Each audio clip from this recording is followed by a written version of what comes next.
Hello there, this is Jim with the Yet Another Project channel. And what I'm going to show you how to do today is how to change the igniters on a Thermador gas cooktop. You're probably just like me, you had one or two of them out on your stove and now you're searching YouTube on how do I do this. And one of the things I found was there's a couple of examples there and it looked very simple. Hey, 15 minutes if you got the parts and you're done. So armed with that knowledge, I started my project around 9 o'clock at night, and it did not take 15 minutes. It took actually a couple of weeks. A lot of that was starts and stops, figuring things out, ordering parts, ordering replacement parts for parts, even calling a service guy who said, you know what, I really don't want to do that, so I'm not going to come out. So I just kind of had to figure it out myself. So I think you'll benefit from this. So what I'm going to do here is show you all the steps that I went through, so this goes faster for you and you can do it more confidently. So here we go.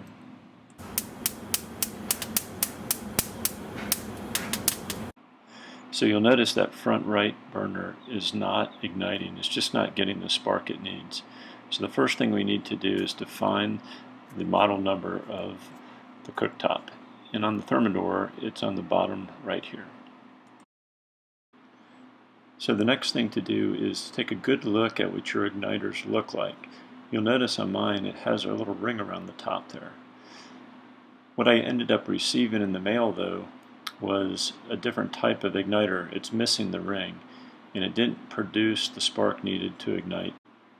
I found the retention clips also were different. You'll notice the original clip's pretty big, but the replacement ones were pretty small. Having said that, the small ones did in fact work.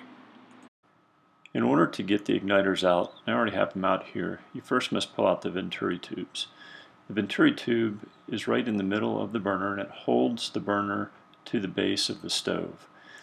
And this is where all the fun begins, because in my case this tube has not been out in 16 years and we use our front burners all the time and the rear ones not so much. So the rear ones we were able to get out pretty easy, but these front ones were just something else.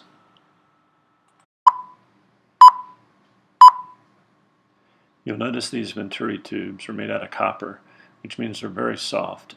Using the wrong tool can be pretty much disastrous because it'll strip it very easily.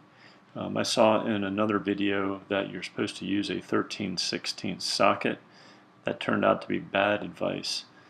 Instead, it needed to be a 20mm socket. I ended up using a 20mm angled wrench here. A 20mm socket would have worked as well, but definitely a flat wrench would not have worked, simply because it's recessed. Now it's nice to have leverage on top, but one of the things I found is too much leverage breaks the bottom, and this is the jet holder below it. I had a wrench holding the bottom and then the top, and those Venturi tubes were in there so tight they just would not give, and it ended up breaking the jet holder. If you look straight down where the Venturi tube goes, you'll notice that there's the gas jet right there in the middle.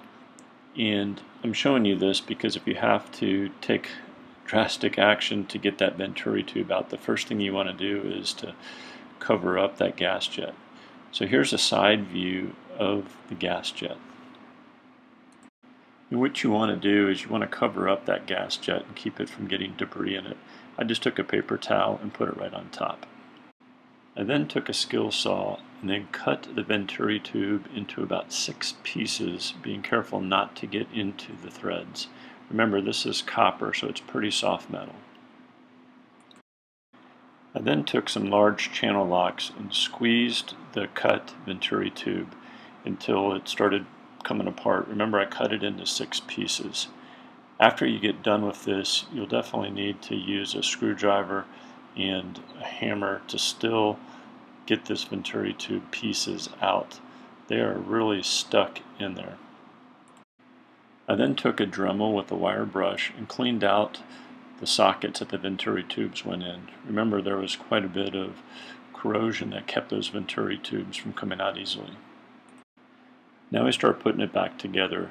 You'll notice there's a washer and then a spring, and then holding it all together is the clip here.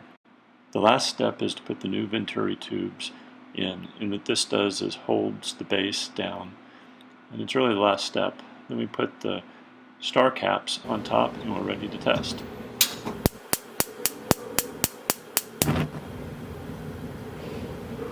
Wonderful.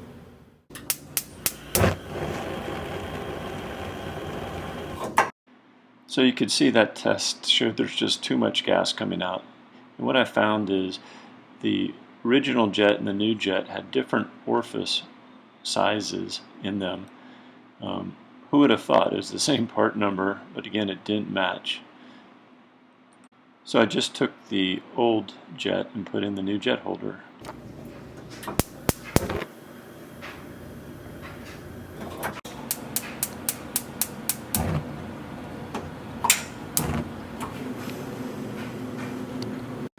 Now that's beautiful.